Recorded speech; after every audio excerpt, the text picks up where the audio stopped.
it's kind of like, you want everything to stop and everything to just pause for a moment, and like everyone else in the world just keeps going, and it's like you're standing in the middle of traffic and cars just keep driving by, and you're just standing in the middle of everything, and you're like screaming and begging for everyone to just stop and to do something and to help in any way, and nobody stops. Around the time I was 8 years old is when I kind of was informed by my mom and my dad that my dad was struggling with addiction. Um, Ever since then, we struggled with him being in and out of rehab. It's not like you're losing someone. It's like you're repetitively being left on purpose. When he passed away, it was I can't even describe how it felt. I was leaving practice, and like my mom never picks me up on time, and she was there. When I got in the car, I like looked at her and I was like, "What's wrong?" And she didn't say anything. I was like, "Is it Dad?" And she didn't say anything. And I was like, "Is he still alive?" And she just looked at me. And like I've never like wanted to scream that hard, and I did. And afterwards we came to the church, because that's that's the thing that we always do when we need something, is we come to the church, because that's where we're safe. And they just sat with us and cried with us, and then afterwards, like, things never get easy. Like, people always say, like, oh, it gets easier, but it doesn't, because you feel like you're drowning. A short time after that, one Sunday after worship practice for the morning, Pastor Caroline comes out from Richard's office and grabs my hand, and she's like, where's your mom? Me and Pastor Jason need to talk to you guys. And I was like getting really nervous. I was like, why do Pastor Jason and Pastor Caroline need to talk to me? I was like, that makes me really, really nervous.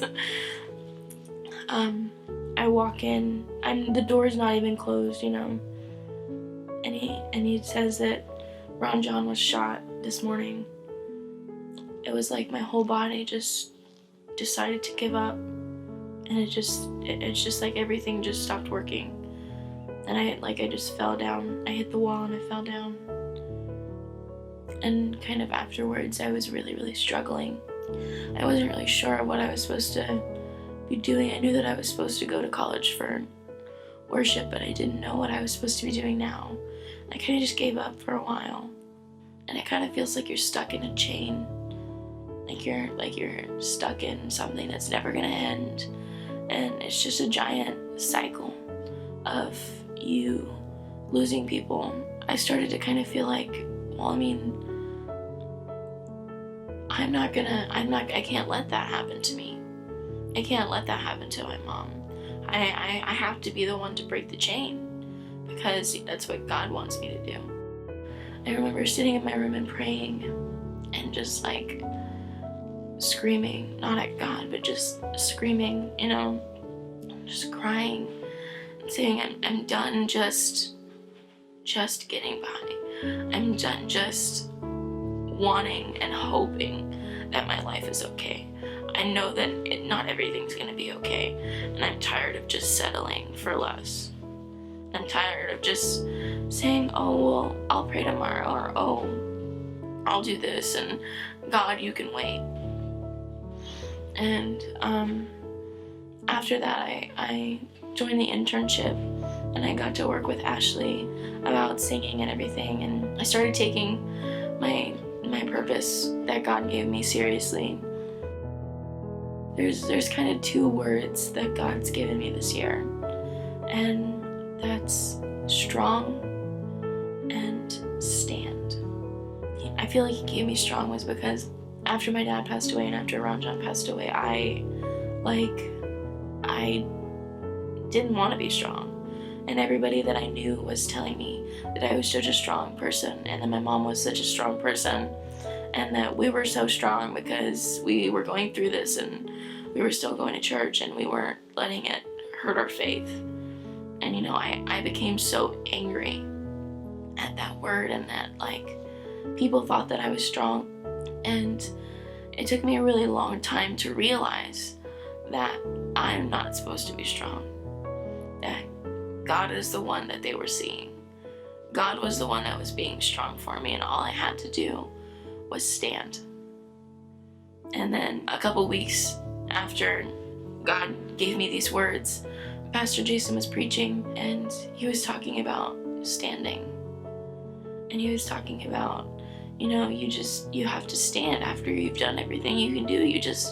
You stand. But you don't just stand up, you stand with your hands raised, or you get on your face and you just kneel before the Lord. And that's what standing is. Standing isn't just standing up and saying, okay, I'm standing. Standing up is saying, I'm ready for you to change my life now. Lakeside really, really helped me to put my life back together and realize that God wasn't through with me. And if God can take care of the sparrow, then why wouldn't he take care of me too? Such a small animal. Why wouldn't he take care of his child if he can take care of a sparrow?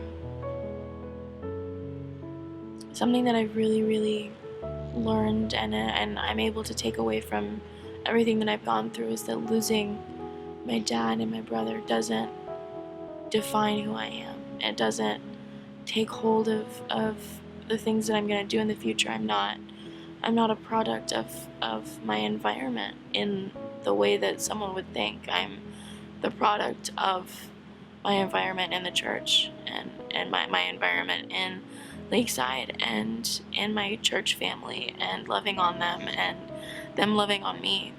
That's what I'm the product of. I'm not a product of drugs and alcohol.